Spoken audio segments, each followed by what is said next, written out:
This might pique your interest. I had to move and live someplace else for 2 years because they tried to take me and feed me to an alligator. They even came to town to get me, followed me over to Cracker Barrel, and was going to take me and my van to their place and kill me with an alligator. It's called the Ceremony of the Heart. You can Google it. They talk about it. And the fact is, it's the truth. They really did do that. Now the thing is, not too long after that, the politician stole 41 alligators from Alligator Park. Not kidding you. That's what I found out. Now, if that's not a suspicious coincidence, I don't know what is. Oh, another thing. Bobby Fillet has his show right down the street from the dear old friends that tried to take me. And guess what? Yeah, they used the alligator that they fed the widows to cook with in a cooking contest in the Bobby Fillet show. Not kidding. It's just right down the street in Manhattan. And that's where the place is that tried to take me. Not too far down from that. On 171 West Manhattan. It's West Broadway. Yeah, on Broadway. They don't like it because I know right where they are. 171 West Broadway. I got their address. I sure did. I got everything I needed. And guess what? Cambridge Analytica, that took all our data and information and all that, sold it. Well, honey, they're just down the street from there.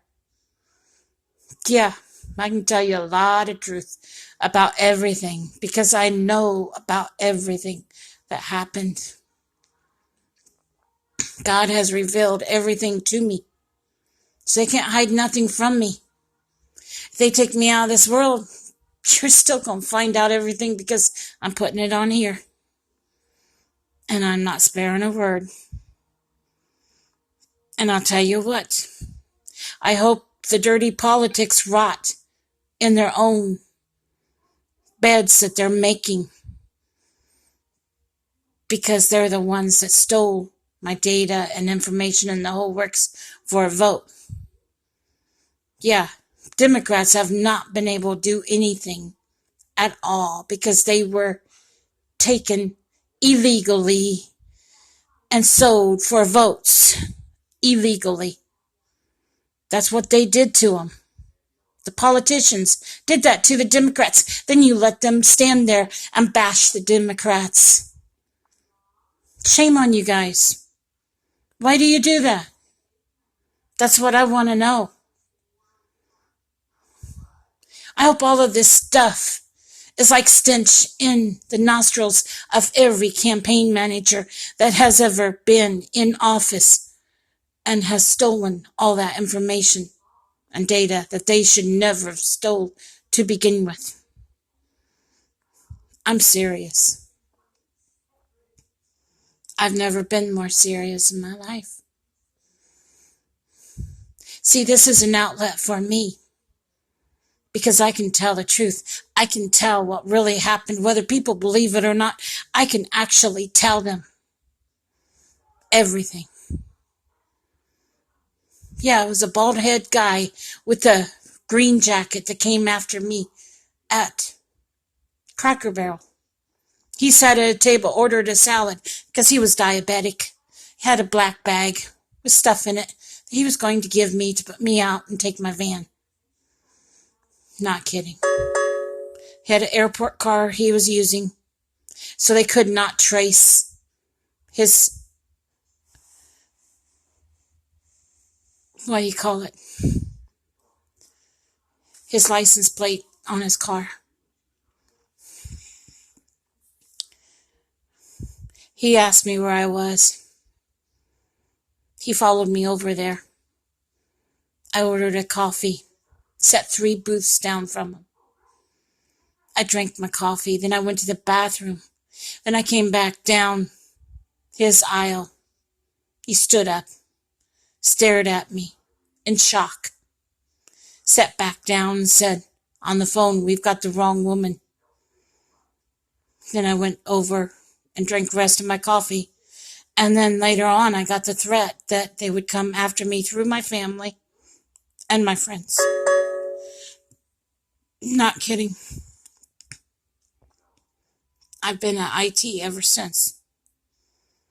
And now it's nothing to laugh at, nothing to sneeze at, because I was almost killed several times. They stood outside my window with a gun at my first apartment that I lived after my husband passed away.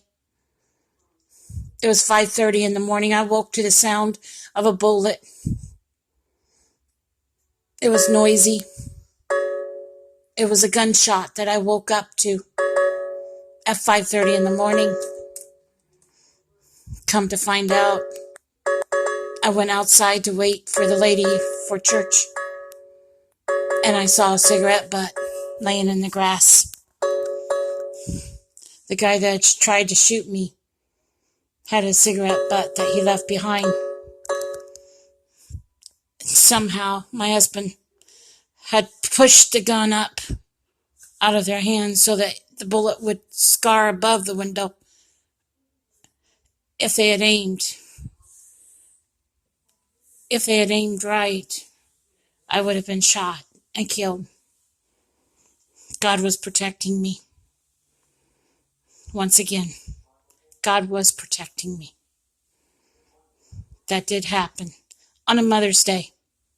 I almost didn't make it to church to see my own son. 5:30 in the morning is when it happened.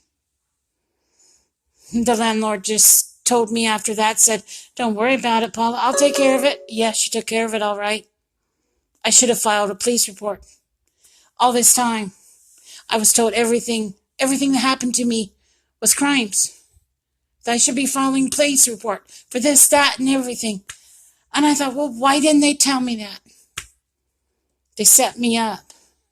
They set me up so that I could not get a lawyer to represent me. That's how dirty they are. That's how ugly they are. And I hope one day they wear stench on their clothing, and that their clothing is nothing like ashes. Nothing but ashes. Because they will burn for what they did to me. I don't know who. I don't know how. It doesn't matter. God's going to take care of my enemies, and I will get to watch whatever he does to them. Had a dream I was in heaven watching a merry-go-round. All my enemies were on that merry-go-round falling into hell. I was standing there with a robe, and it had souls on it, beautiful souls. It was the most beautiful dream I ever had, because I looked pretty. I've never seen me look that pretty ever in my life. It was wonderful, amazing. You know, God's love is so amazing. It has saved all of us through all of this. Take care and God bless. Bye now.